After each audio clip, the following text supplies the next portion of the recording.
So if it's on your mind, pop it through and we'll try and get through as many of those as we can. We'll continue in that vein with our next segment as well. This is all about leadership in policing. You're going to hear two voices on this. We're going to speak with Ray Clare, Head of Leadership and Progression at the College of Policing, joining us as well. But first, to kick off this part of the Federation Conference 2023, Paul Matthews, Professional Development Lead for the Police Federation, is with us now. Paul. Thank you, Ian. Good morning. I'm Paul Matthews, National Board Member from Region 8, and I lead on professional development. I'm joined today by Ray Clare from the College of Policing, who is Head of Leadership and Progression at the College. I'm going to shed some light on how failing leadership within the police is contributing towards the negative organisational culture where officers feel unsupported, demotivated, and at times ostracised. I will highlight the widening disconnect between federated members and senior leaders and how this disconnect is fueling a high degree of survival anxiety where officers feel threatened by the likely response of senior leaders and the growing fear they have of the consequences of carrying out their functions as police officers. This is counterproductive as it perpetuates defensiveness and resistance to the very changes that we need to make. I will then be followed by Ray, who is going to talk about the development of leadership standards and the National Centre for Police Leadership, after which I hope we'll have time for some questions. Now, I'm not going to stand here and say what makes a great leader. That would be somewhat ironic, as I'm repeatedly not recognised in my organisation as having the required rank-defined skills to be an inspector. But as the national lead on professional development, disability and detectives, I can say rather cynically that that is the case. Now, I certainly don't want to sound like I have an axe to grind either, but there is something fundamentally wrong with the current promotion process and the leaders that seem to breeze through it. I will make mention of this later in my speech. I do think, however, that it's fair to say officers want leaders that are supportive, compassionate, loyal and inspiring. They want leaders that have to have sufficient policing pedigree to know what they are doing and then to use this experience to lead by example, setting the tone and culture to drive up standards. They want leaders that will listen and adapt to ideas rather than simply driving through change for the sake of it, ignoring the views of those around them in a relentless pursuit to legitimise themselves in the eyes of stakeholders. Instead, we seem to have an ever-increasing portfolio of leaders that silently progress through the ranks by delegating downwards instead of challenging upwards. Leaders that have been rewarded not by their talents, but by their ability to pass through a buzzword bingo promotion process and for not rattling any cages along the way. It is therefore no surprise that we find in recent surveys that over 3/4 of police respondents say they have no confidence in their senior leadership and they find them uninspiring. This reluctance to challenge upwards and the equal reluctance from leaders to accept or adapt to criticism from those beneath them is akin to the fable of the emperor's new clothes, where systems and processes are driven through at any cost, regardless of the effect it has on performance or officer welfare. I am sure we can all think of examples of computer systems that are too big to fail and short-lived projects that cost the earth and deliver very little, but someone always seems to get promoted afterwards. When I talk about these computer systems that are too big to fail, I cannot help thinking what they said about the Titanic, and look what happened there. Good organisations encourage constructive dissent, but current management in policing constrains it. The front line desperately need leaders that they can look up to, but what they predominantly have are leaders they look down at. I now struggle to think of many senior leaders I admire or look up to. The ones I have in mind are all long gone. Indeed, Baroness Casey pointed this out in her review of the Metropolitan Police last year when she said that leadership is not taken seriously and people are not promoted according to their talents. If they are, it is despite, not because of the promotion process. She emphasised that the absence of clear structures and systems, expectations and two-way communication in the organisation allowed for poor cultures to grow. We need to reform the promotion process in order to find and develop the best leaders if we are to hope to change cultures and move forwards as an organisation. And I am quite enthusiastic about some of the plans being made by the college in this regard, as at the very least it starts to take policing in the right direction. Now, I'm going to draw much from the Baroness Casey review, as I feel a lot of her work has largely been ignored by senior leaders. there has been an understandable emphasis placed on the abhorrent behaviours illustrated in the second half of the review, as opposed to the clear failings in leadership that make up much of the first. According to Casey, often the response to previous policing challenges has been to increase regulation and oversight rather than focus on boosting professionalism and leadership sufficiently. This has left us in a position where more is spent on scrutiny and inspection than on leadership and development. Nowhere is this more evident than by the well-publicised relentless pursuit of officers who are not fit to serve in the police. Whilst this may be cited as a silver bullet to save the police service, it is in no way conducive to changing organisational culture. In fact, it perpetuates blame and nothing changes. Whilst we can all agree that there is no place in policing for those that seek to do wrong, it cannot be right that a relentless pursuit of these wrongdoers is used in an apparent effort to divert attention from the very failures in leadership that allowed these negative cultures and behaviours to fester in the first place. Now, we often hear the term that you cannot arrest your way out of a problem, but the same can be said for not being able to sack your way out of a problem, particularly if the culture set by leaders remains. By way of an analogy, when a sports team starts to fail, they change the formation and swap a couple of players. Eventually, if that doesn't work, they replace the coaches and sack the manager. In policing, when we start to fail, it appears that we keep the same managers and coaches and give them more power to just sack more players without them knowing who they're going to replace them with. Indeed, according to Casey, it is the absence of good leadership that results in officers carrying on the way they know how, even if that way is wrong. This perpetuates a cultural problem when those who seek to do wrong continue their activities, which in turn affects, influences and impedes other officers who are left to bear the consequences and pick up the slack. In an effort to drive through numbers of officers awaiting misconduct hearings, recent changes have been made to the process. The progress that independent, legally qualified chairs brought has been sidelined to allow chief officers to take over and have the final say. And there is now a presumption of dismissal for any finding of gross misconduct, save for a few exceptional reasons. It is now the case that chief officers set the standard for officer recruitment, vetting, training and resourcing. They choose what conduct matters are to be investigated and at what level, and what should be put before a hearing. They now get to choose who stays and who goes. It could be argued there has been much tinkering at one end of that spectrum in order to camouflage the failings at the other. But it certainly supports Casey's assertion that the response to problems in policing is often more regulation and oversight rather than focusing on boosting professionalism and leadership. Furthermore, it certainly confirms the sports analogy mentioned earlier, and this tick-box approach is quite the opposite of quality leadership. Indeed, it is an increase in disciplinary action against officers heralded by some as the panacea and proving that police management are now dealing with the issues that could have been dealt with sooner. It only emphasises the point that they managed, or probably more accurately, failed to manage the very processes they were in charge of previously and remain in charge of to this day. The police as an organisation champions its ability to work proactively, and I am far from convinced that it does. Decisions made by senior leaders often have significant consequences on the whole of policing. By way of example, a term often heard from some senior leaders when sanctioning the retrospective vetting of officers joining under uplift was that they would buy the risk. This is a polite way of saying that they would take the risk of delaying vetting so as not to impede the flow of officers into the organisation. This is a risk we are all too familiar with. However, this preventable risk has been caused by the leaders and is not theirs to own. The actual consequence of taking that risk and ownership now bears heavy on each and every one of us and the public that we serve. If we want to develop trust, these consequences need to be owned. This is why quality leadership is so important. Casey also pointed this out when she wrote that leaders seemed more concerned about hitting recruitment targets for financial reasons than about meeting objectives to address demand pressures, broaden the skill base or improve diversity, or how the uplift contributes to a workforce plan.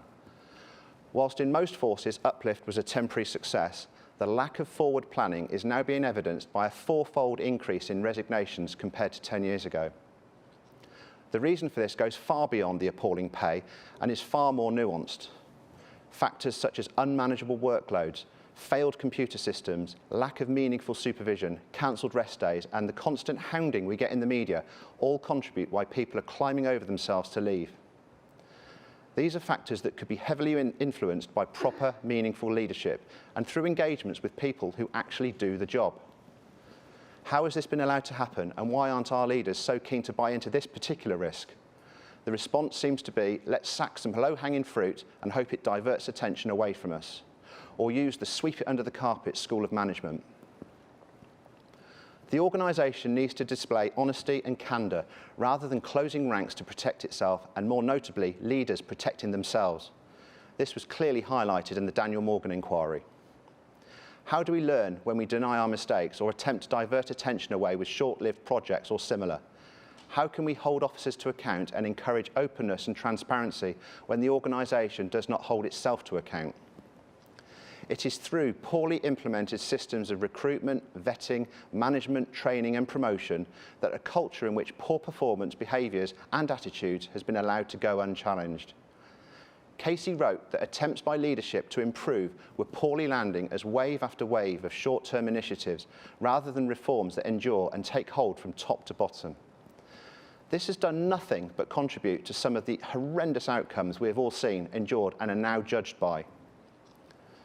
The other week, we saw an unprecedented number of firearms officers take a period of reflection so that they can consider the risk to themselves, their families and their liberty should they ever have the misfortune of applying their training in full. Straight away, a former leader within the police described these actions in The Guardian as being from a self-serving minority and akin to a toddler having a tantrum. Rather than buying into the risk when she was in a position to have influenced and made changes herself as a leader, she attempts to place that blame on the front line. Her comments are as much ignorant as they are insulting. There is an overwhelming and growing feeling amongst officers, not just in firearms, that they will not be supported by their leaders if they apply force in the way that they have been trained. Only last week, an officer posted on social media that they had decided to leave the police because they no longer felt safe and supported. They said that they didn't fear getting shot at or stabbed, but feared how they would be treated if they used their training to defend themselves. These comments were later supported by countless other officers who felt the same. These fears are ever growing, and we hear about officers every day being pilloried by the press for just doing their job. Rarely do we see senior leaders buying that risk and coming out in defence of their officers. Rather, they are more likely to refer the matter to the IOPC in an attempt to legitimise themselves again to their stakeholders. No other profession is scrutinised so intrusively as the police.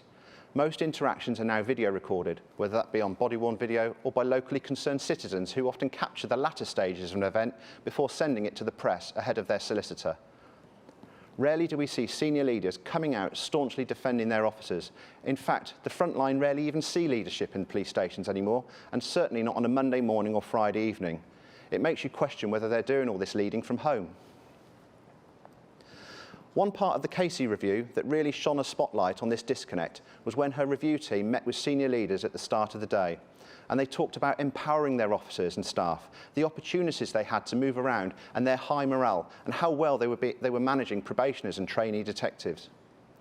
Later, they met with a group of constables and detective constables who said that they felt trapped in their roles, close to exhaustion, unequal to the size and intensity of caseloads, and that they were not understood by their senior leaders.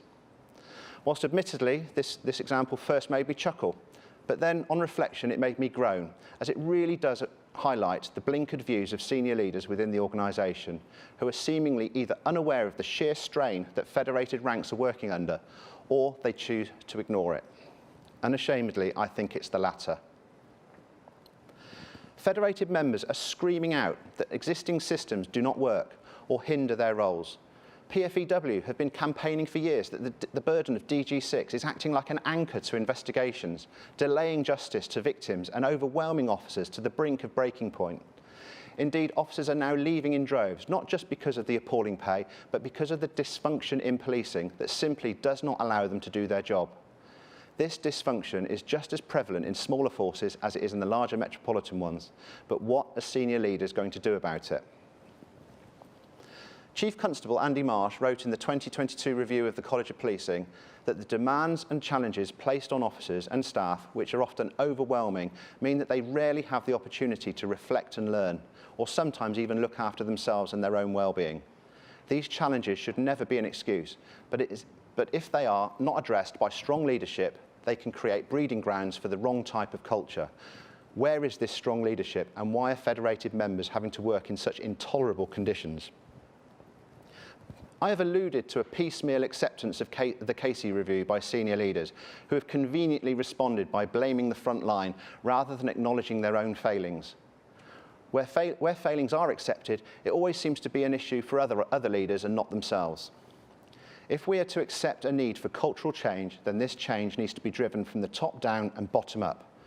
Everyone needs to be on board and grasp the nettle, and it's quite wrong to preside over an organisation fueled on fear, where officers worry what the response will be to their every policing action. Officers need to have confidence in their leadership and know that they will be supported as opposed to being thrown under a bus. Equally, the lessons from Casey should leave an impression on every officer in the force and not just the Met. I welcome the report, and in a strange way, I thank some of the current issues which have highlighted just how badly managed some areas of policing are.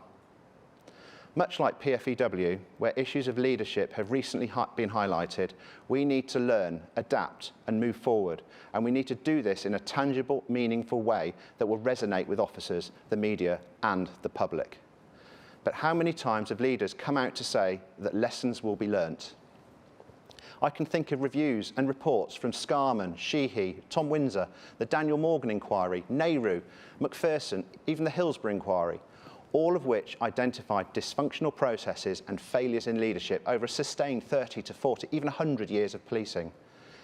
Every time a report is published, the same phrase, lessons will be learnt, is used, so much so that that expression is now tired and has almost become meaningless. Casey has provided us the lessons, and we all now have a responsibility for learning and acting on them if we are to make the meaningful changes required to rebuild public trust and confidence. The College of Policing are now developing a National Centre for Police Leadership and setting new leadership standards. Ray is leading on that area of work, and I really hope that it addresses most of the concerns. What worries me, though, is even if it does that, will the senior management of the police service adopt it? Will they comply with it, or will they just fail to recognise the need for change, as after all, they've already been given the epaulets? Thank you for listening. Paul, thank you very much indeed for that. Let's hand over, though, and now get some response and a bit more on this from Ray Clare, of course, Head of Leadership and Progression at the College of Policing. Ray, morning to you. Good morning. May I first start by thanking the Federation for the invitation to speak at today's conference session, and Paul in particular for the invitation. Hopefully you will find that what I have to say about the college's role in leadership development in policing will follow on from some of the areas that Paul has just covered. There is a short set of slides that accompanies my presentation covering the main points, but you don't necessarily need the slides to follow what I'm saying. So if you can't see them, that's not a problem. The one thing I would say is that my presentation is very much firmly looking towards the future. So it's the future part of the heading of this session that I'll be addressing. If I could have the next slide, please. I'd like to begin by just putting out a little bit of background. As everyone in policing is aware, the college is the professional body that sets standards and supports professional development in policing. The college and its precursor organisations have engaged in many different leadership development activities over the years, including running leadership development programs, developing leadership guidance, learning resources, toolkits, CPD events, and so on. In 2022, the college undertook a fundamental review of its role and function in policing, and Paul has just mentioned that in his speech.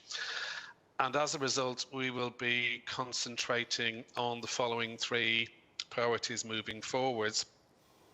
Firstly, helping to boost professional professionalism in policing. Secondly, driving consistency across the 43 forces. And thirdly, which is the topic of today, improving leadership, developing the leadership skills of police officers and staff at all levels. So in order to do that, we are bringing together all of our leadership development programs, initiatives, services, etc., into one single offering called the National Centre for Police Leadership.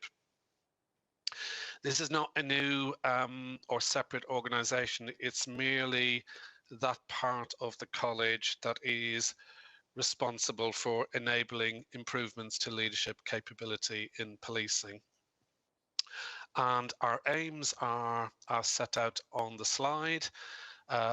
We want to set clear national standards for police leadership at all levels that will function as the national benchmark for leadership performance in policing.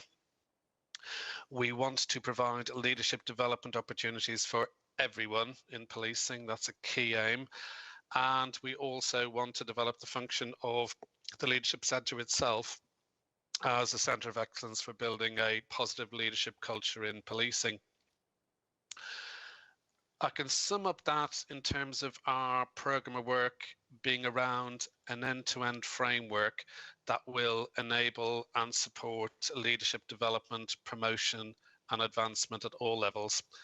At all levels, it will be clear what leadership standards are expected, what leadership development is available, and what the requirements for promotion are.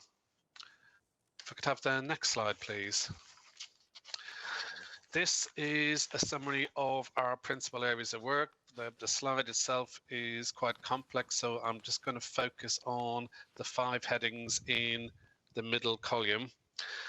Our principal areas of work involve developing national standards, defining what good leadership looks like at key leadership levels in policing.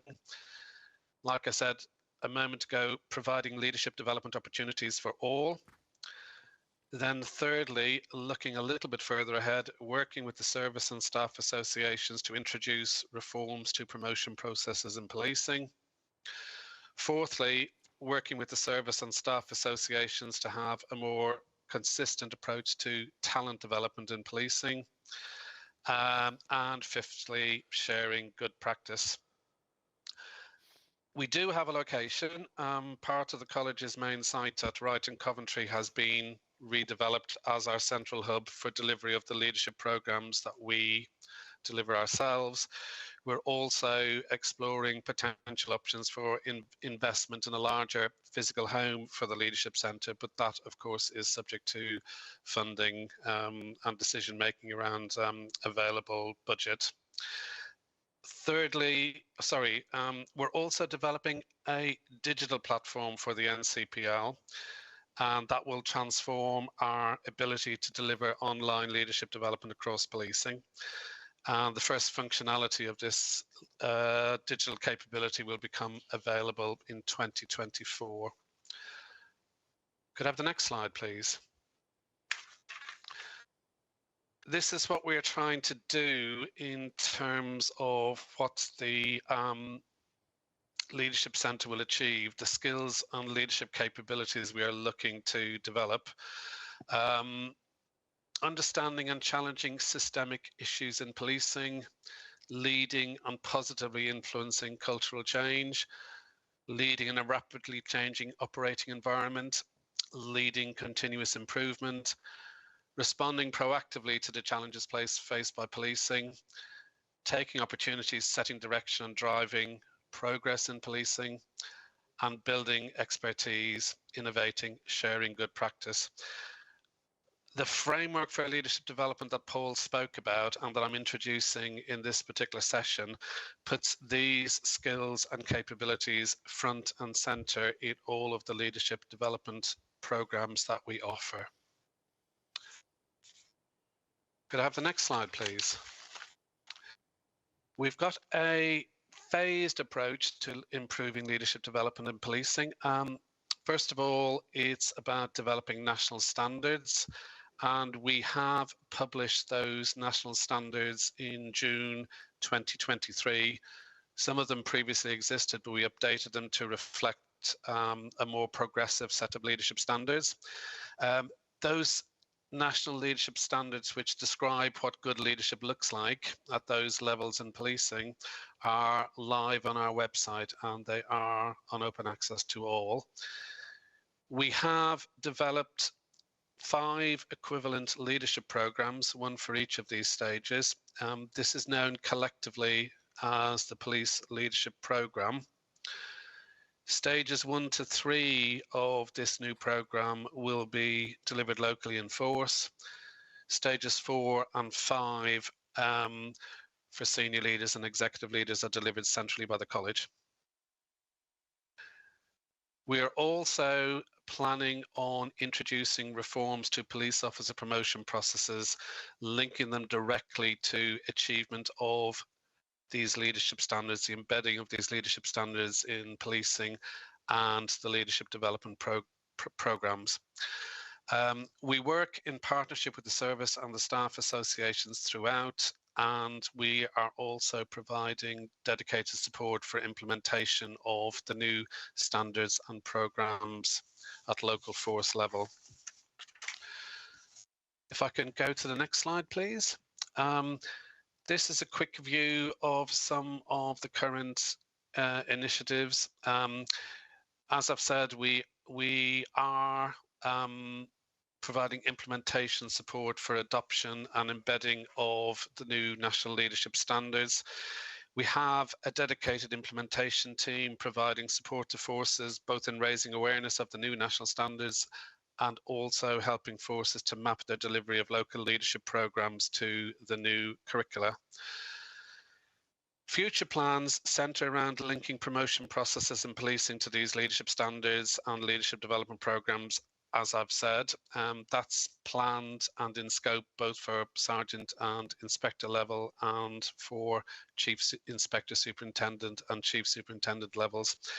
And just to recap for ourselves, for the college, we do have concrete plans for an improved digital capability and a physical location for the centre. If I can have the next slide, please. Just want to conclude by asking the question, what benefits will this bring? The slide that you see in front of you summarises in detail the longer term business and professional benefits to policing of the work of the NCPL. But in summary, there are 4 areas in where we'd like to see, we want you to see improvements in policing, and these link very closely to what Paul has been saying, some of the content of Paul's speech. First of all, what we're trying to do with these reforms is improve the leadership and management experience for everyone. So that means more support for leaders, managers, and supervisors. If you provide more support for leaders, managers, and supervisors, you will hopefully arrive at a situation where you have better leadership, better management and supervision. And also, we obviously want a culture of inclusion embedded in our leadership development end-to-end framework.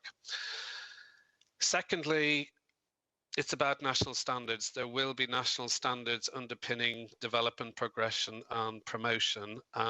We're aiming to improve standardization and consistency across the service. We are very clear that we want transparency, fairness, and equality of opportunity in terms of leadership development and opportunities for promotion. The third major area I would identify as an intended benefit is the identification, development, and promotion of talent in policing. One of our key aims is to develop and agree with the service and with the staff associations a national talent development strategy for policing. This would mean that maximising potential was embedded as best practice in policing, not happening by accident. And it would also mean that talented individuals could be identified and developed earlier in their career. And then last but not least, consistent support for career development is what we're hoping will be a key aim of this transformation work. We want professional development to be a core element of the workforce experience. You heard Andy Marsh's quote in Paul Matthews' speech. We want clear pathways and processes for achieving promotion and progression, as well as opportunities for lateral and in-role development. So in summary then, we're hoping that these reforms will lead to improved leadership and management capability and experience. We're hoping that there will be national standards that will underpin development, progression and promotion.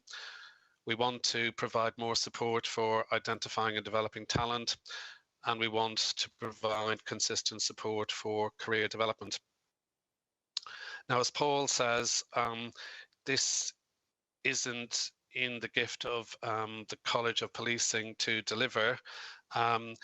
Achievement of all of this leadership transformation would need successful partnership working between the college, NPCC, and also staff associations and other key stakeholders. We are working continuously with the Federation about the leadership development plans and proposals, and we will continue to do so. So I look forward to further meetings with the Federation as we progress. I think I'll pause there because I think that's enough, I think, to give a view of the college's leadership development plans. Ray, thank you. Some very thorough stuff there from Ray and from Paul. We leap straight into question territory, and we have many of them, and I'll give you both an opportunity to answer these points as well. First one comes from Ben. I think it's fair to say there is a perception within policing that those that speak out and challenge poor, ineffective leadership hinder their own career progression. And when officers do speak out, failing leaders are merely moved to different posts or given project work, which contrasts with federated members who will be subject to poor performance or misconduct regulations. How do we change this culture and make senior leaders more accountable and give confidence to federated members to speak out and challenge? And I think, Paul, that point was replicated in a number of questions, but summarised there by Ben, that there's a disparity between leaders and members. Absolutely. I think we need to break that question down, really. In my mind, leaders should be held to a higher standard than those that they are presiding over. And if that truly was the case, we'd be seeing more leaders standing on misconduct hearings, defending their actions, and we don't. And I alluded to it in my speech about things being swept under the carpet or people being moved from one place to another. Yeah, at the moment, we're seeing an inordinate amount of officers getting misconduct hearings and looking at losing their jobs for gross misconduct, and in many cases, quite rightly so. But why are we not seeing the same amount of leaders? And I don't know the answer to that. And I turn to the grievance process as an example, which I think is completely a dysfunctional process as it currently stands. But how many times have the PFEW had to take a matter to an employment tribunal on behalf of a member, for the employment tribunal to turn around and say that that officer has been discriminated against by a senior leader? And in my mind, if you've discriminated against someone, you should be defending that yourself at a misconduct hearing. But we don't. Matters are swept under the carpet.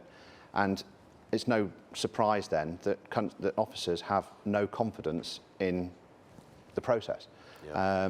If they see themselves, going out and getting put on a misconduct hearing because they've just applied their training, why are we not seeing that happen up the ranks? There's a huge and growing disconnect, and we need to see senior officers held to a much higher standard, and if we're going to ever change that culture and give confidence to officers. Yeah, and Ray, same question to you. There seems to be a sense that you go up the ranks and you get to a certain position, and then somebody comes and injects you with the immunity gene, and nothing much happens if you're out of line for whatever reason. And it was articulated in that last question from Ben. What's your response? I'm coming at the question from the role of the college in terms of setting standards and professional development, so I'll reply to it from that particular perspective. But I would say is that embedded in our new standards and in the leadership development programs that go with them, in the detailed curriculum, it's about giving people the confidence to challenge upwards. So that's very strongly covered in those leadership development programs. Also, the standards and the programs talk in depth, go into a lot of detail about accountability and receiving feedback and being receptive to change. So I would say, from the college's point of view, it's about embedding these leadership standards and making them real, because if we can actually get them as part of the fabric of people's thinking and practice in policing, we will address many of the issues that Paul has been raising in his speech. Question now from Chris Bentley, who says the Police Federation warned government and the College of Policing that degree-only entry to policing would be disastrous, lead to a lack of diversity and place a pointless burden on pressured officers who had to balance protecting the public with writing a dissertation. A non-degree entry route is now back, but there's been no admission that the government and the college should have listened to the undisputed voice of policing. At what point will the college take the PFEW seriously and government actually listen to their statutory consultation partner? Let me put that firstly, for obvious reasons, Ray, back to you if I could. Yeah, what I would say about that is that there are many different entry routes into policing. There's been a lot of attention on the new non-degree route, which has recently been launched. What we're trying to do is maximise the entry routes into policing. We've got specific detective routes, for example, as everybody knows. There is incontrovertible evidence that these programs are having a positive effect on diversity in policing. The figures are there to prove that. What we're trying to do is make entry into policing as flexible and as achievable as possible. All those entry routes, irrespective of the qualification that is or isn't with them, are based on the same curriculum, and we do work closely with the Federation constantly through our various boards that oversee the development of those programs. Was there a sense, though, Ray, I mean, just on that specific point, that the college were agitating against the non-degree route? Is that fair? No, I think what we're trying to do here is reflect all of the possible ways of entering into policing, making it as I said, as diverse and accessible as possible, while trying to maintain standardisation function of the college. So we do have to ensure that that standardisation is in place, and we continue to work with the Federation and the Home Office to make sure that that's the case, so that anybody entering policing has the right to expect the best possible training that they can achieve. Some people are entering policing from different vantage points, from different standpoints in terms of their previous experience and their previous education, and we're trying to just reflect that. And Paul, just to pick up on that point, it's very powerfully put there by Chris that officers, already burdened officers, pressured officers, who've got to balance protecting the public with writing a dissertation. I mean, that crystallises it in many respects. Nobody's saying there's anything wrong with the degree, but it shouldn't be the only route. No, I mean, let me start by clarifying a few points. Certainly from the point of view of PFEW, our position is clear.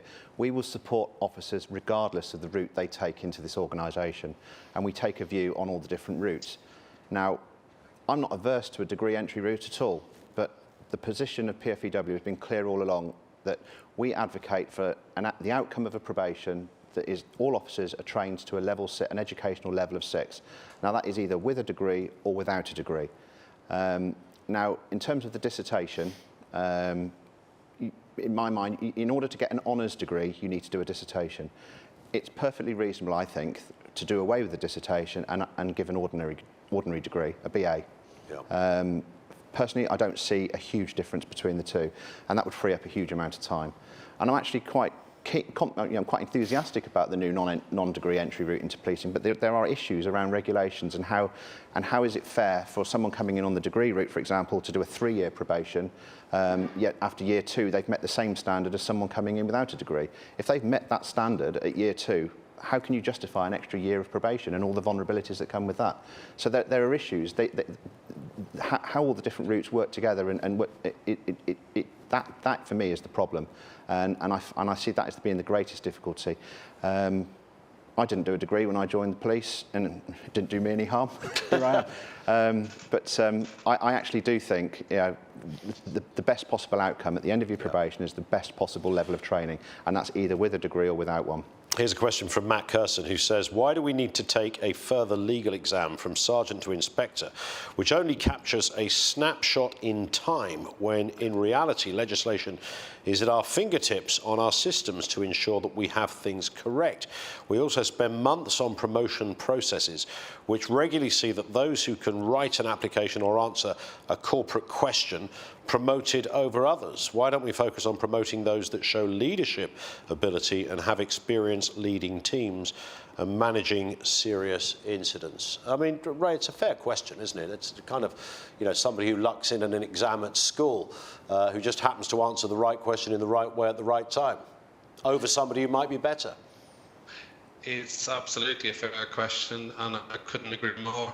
I totally agree with the questioner, which is why we're working with the service and with Paul to reform the promotion processes to make them fairer, more accessible, and achievable by people. So I take his point on board completely. We're working very closely with the Federation on this. We will be coming back shortly to Chiefs Council with proposals for testing new processes. So no decisions have been made. I just want to make that clear. No decisions have been made around revised processes, but we are looking to test new processes with a small number of participating forces. So I would watch this space in terms of that one. But that, what your questioner asked, the question he asked is underpinning our reform drive in that particular area.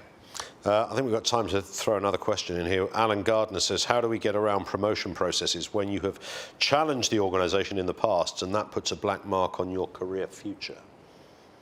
That's always going to be an issue, isn't it, that's swirling around in your head. Well, if you've raised your head above the parapet, what happens when you try and move forward? Well, exactly the point I raised in my speech. It's almost like you're pilloried, you're cast aside if you rattle any cages. And I coined the term silent promotion. We see too many officers being promoted through the ranks by doing very little, by delegating down and not challenging upwards. And those that rattle the cages, if you like, are very much put in a much more difficult, seen as troublemakers, and find it much harder to get promoted. As Ray alluded to earlier, and he said about watch this space, I'm actually quite enthusiastic about some of the proposals coming from the college on the new promotion process. I think it makes it far more independent, takes away that nepotism, if you like, within the promotion process. And I think things on the horizon are looking a lot better. But I think senior officers, senior leaders should be encouraging people to be challenging them, and senior leaders should be adapting to those challenges, and it should be part of the promotion process. If you've made a challenge, it should be seen as good evidence that you're challenging some of the wrongdoing and bad behaviours. That for me it should be a prerequisite to being promoted. Let's just squeeze this one in as well. Why do police leaders feel they can speak out when they retire from the police service? I think we can all speculate as to why that is. Yet stay quiet when they're in the job. Is this a failure of leadership? Ray, what do you make of that? There's an obvious answer to it, but what's the deeper one? I've got no comment to make about that, except that we live in a democracy, so people are free to have their opinions, whether they're in role or out of role. So it's not for me to comment on what either current police chiefs or former police chiefs say. Yeah, same point, Paul. Well, again, I have to watch my words now because there's a senior leader stood to my right, but it's surprising. It doesn't surprise me that senior leaders seem to find their lungs when they retire, and suddenly they find they get a column in the paper and they can voice their opinions week after week. And yet the question we as federated members say, well, why didn't you make those changes when you had the opportunity to do it? And again, I would suggest it's the fear of challenging while you're in a position. How it's going to hinder your career. That's like politicians, though, isn't it? We all see them on the back benches when they've left the front bench. Yeah. And you think, wow, you're really good. Why didn't you say that when you were on the front bench? It's like reformed smokers. They all have an opinion when they go out smoking, don't they? The mind boggles, but it's one of those things that's always been the case. Gentlemen, thank you very much for your time. Ray, good to see you. Thank you for joining us as well. That is Ray Clare, Head of Leadership and Progression at the College of Policing. And of course, sitting with me here for that session was Paul Matthews, Professional Development Lead for the Police Federation.